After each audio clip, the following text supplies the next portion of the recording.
The Great Resignation may have started in America, but all over the world, people are saying enough is enough and leaving jobs that are bad for them, even in South Africa with its economic problems. According to Remchannel, Old Mutual's reward management platform, staff turnover has increased by 16% across all sectors. My next guest says the impacts of the pandemic made many realize what's truly important, and that it has less to do with money and more to do with dignity. Executive coach and organizational change expert Phephile Simelane is seeing this culture shift up close. She joins us now. I'm quite surprised, actually, Phephile. Thank you so much for joining us. With the economy the way it is, with the cost of living going up, that people are still feeling the urge to leave their jobs. What's driving this in South Africa? I thought we'd be immune. Good morning, Tapfoma, and thank you for having me, and good morning to your viewers. Yes, it is quite an interesting phenomenon, this issue of the Great Resignation. And I mean, it's been common that people leave jobs all the time. You know, employee turnover is a common thing. The reason why this one is particularly interesting is because a lot of people are leaving jobs even without a plan B. And there are quite a number of factors that are driving that. The first factor that I, just in my own assessment, have put forward is one around dignity and upholding dignity. And dignity is such an important emotion that we have as human beings, because what it does is that it helps us to set our boundaries. And I think the intensity of the pandemic has helped people to really step into their sense of dignity and to uphold their sense of dignity and really be firm around what they're willing to tolerate and what they're not willing to tolerate. And that is really one of the drivers for that.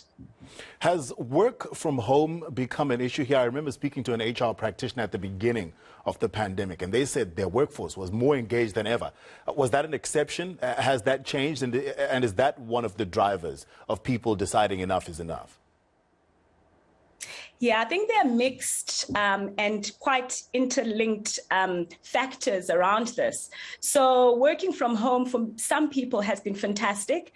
They've had the opportunity to be at home, spend time with family, have flexible working hours, and really get a sense of being with and involved in their children's lives in a way that they typically sometimes were not, didn't have the benefit of doing in the past. And what that has done is that for some people, they've realized that actually, well, I prefer spending more time with my children, or I prefer doing pickups and drop-offs.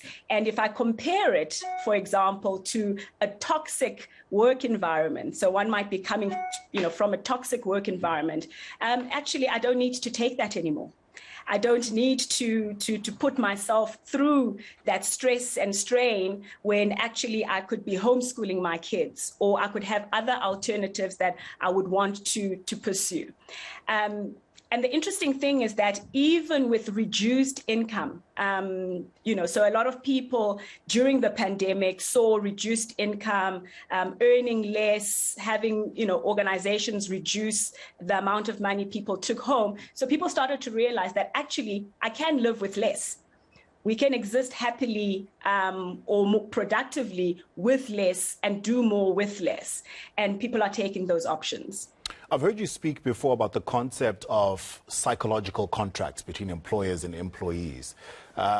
Explain to our viewers what that is, and then explore whether that's shifted a little bit with the pandemic and what needs to be done by employers and employees if there is a shift. Yeah, so a psychological contract is an expectation, if we use a different word for it. It's expectations that are set in coming into organizations. So employees come in with certain set of expectations that they expect from their employer. For example, a happy and safe workplace, the tools to do my job, and so forth.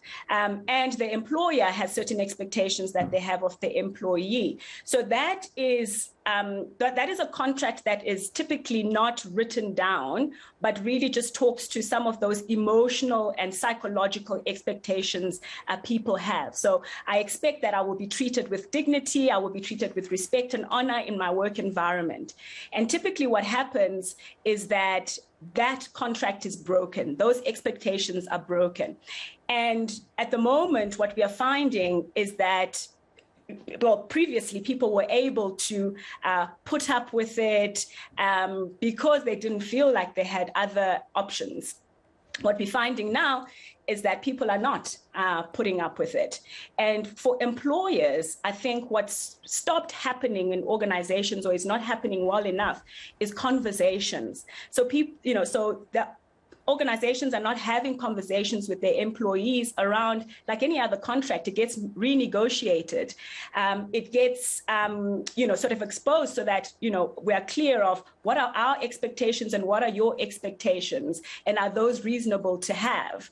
So part of what would aid employers and employees is very much engaging in consistent conversations that help to align these expectations and create not only the psychological contract, but psychological safety within the workplace.